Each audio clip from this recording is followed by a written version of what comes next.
These Marines are in top shape, ready for the physical demands of combat.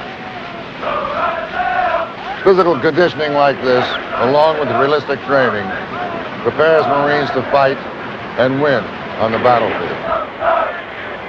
Like every Marine that I landed with on the beaches of Kwajalein, Eniwetok, Saipan during World War II, we were ready to fight before we shipped out to the Pacific.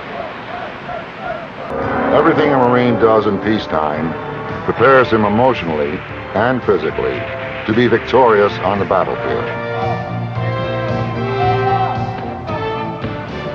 Beginning with the raw materials of strong character and worthy values, leadership skills are carefully molded by the expert hands of drill instructors and unit leaders. Hammered into fighting shape in the forge of intense training, hardened by the fires of Marine tradition,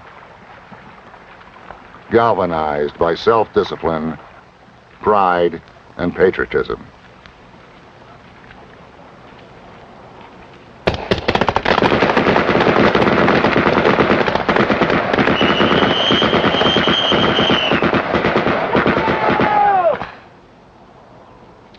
These Marines are gaining skills in small unit tactics and leadership.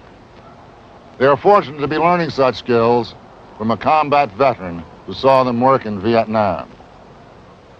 The combat wisdom that is hard for him to pass on, however, is what war itself is really like.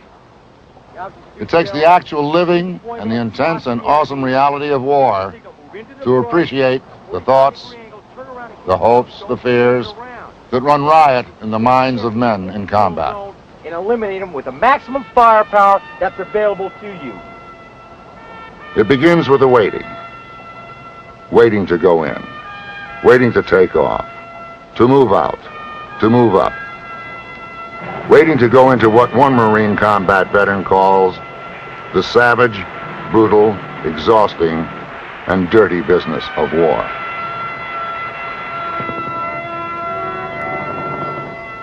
E.B. Sledge, nicknamed the Sledgehammer, saw and felt combat at its most intimate level, that of the grunt.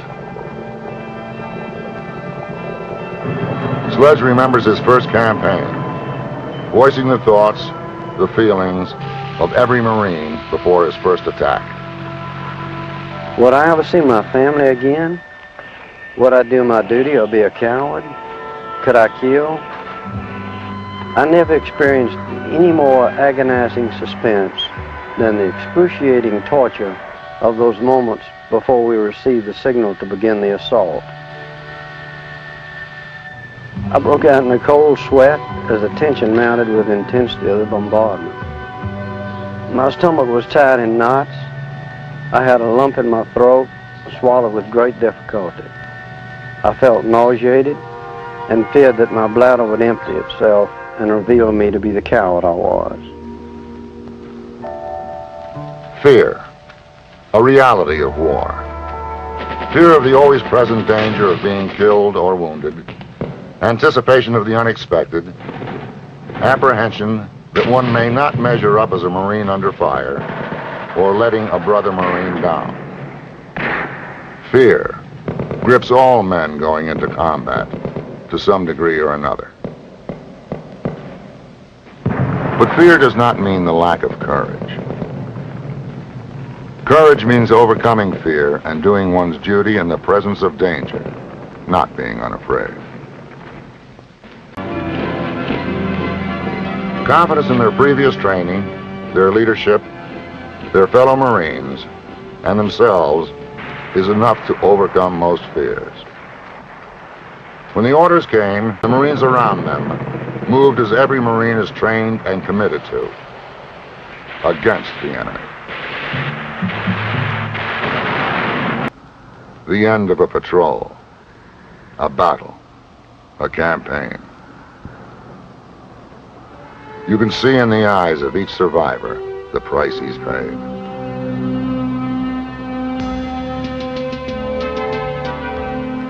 Yet throughout the history of the Corps, Marine combat veterans have gone on to fight again, and for good reason. Combat is a vindication of Marine training. Proof that each Marine can use his weapon and equipment efficiently in combat. Proof that he can trust and depend upon the Marines on each side of him and on his leadership. What inspires Marines to excel like no other fighting man?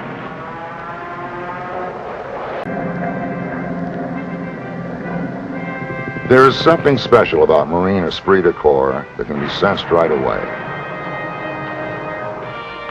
A British observer, while watching a Marine regiment move against a communist division in a last-ditch effort to save the Busan perimeter, our last toehold in Korea, said, and I quote, "They are faced with impossible odds, but I have a feeling that they will halt the enemy.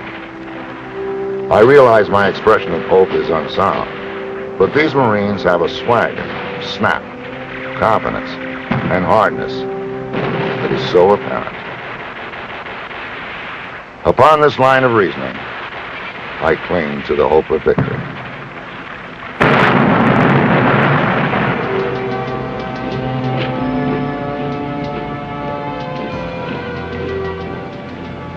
Esprit de corps is built on commitment. More than anything else, men have fought and teams have won because of commitment. It's a commitment to a leader and to a small brotherhood, where the important things are mutual respect, confidence, shared hardships, shared dangers, shared victories, discipline, and perseverance. Sam, go Rick, come on up.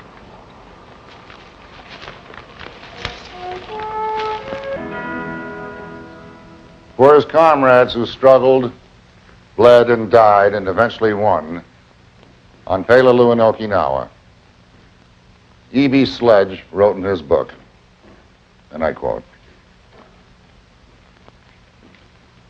"We forged a bond that time would never erase. Marine Corps training taught us to kill efficiently and to try to survive. But it also taught us loyalty to each other and love."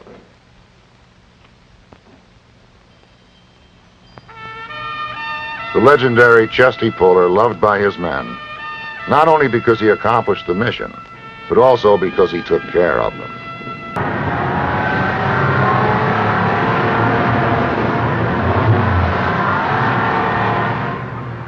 Today's generation of young Marines operating state-of-the-art equipment.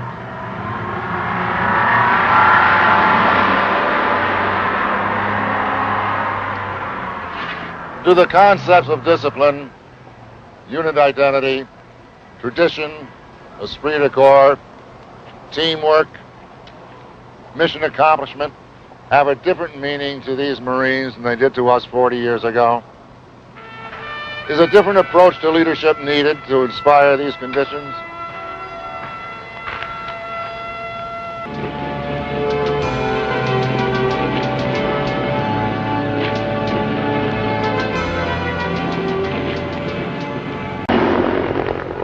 The Marines over there are all NCOs, going through a leadership course. They've been taught leadership traits and principles throughout their training. The same ones taught to my leaders in World War II. And the same ones taught to leaders during Vietnam, the Korean War, and long before.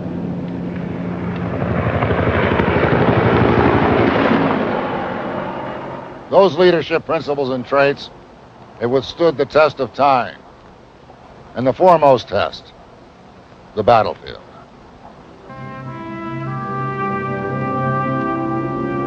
Throughout our long, proud history, combat veterans have taught untried Marines how to fight, to lead, and win on the battlefield. As these veterans leave the Corps, they take their combat experience with them. But to those who would study and learn from those experiences, the wisdom of combat will not be lost.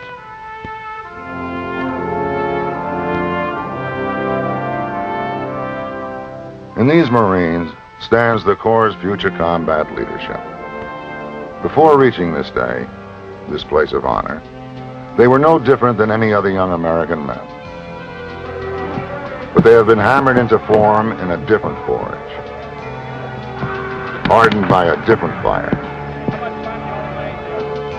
earning the right to muster with the elite, the few, the proud. If called upon, there is no doubt that they will fight with incredible bravery and win on any battlefield in the same tradition of those combat Marines who have gone before them.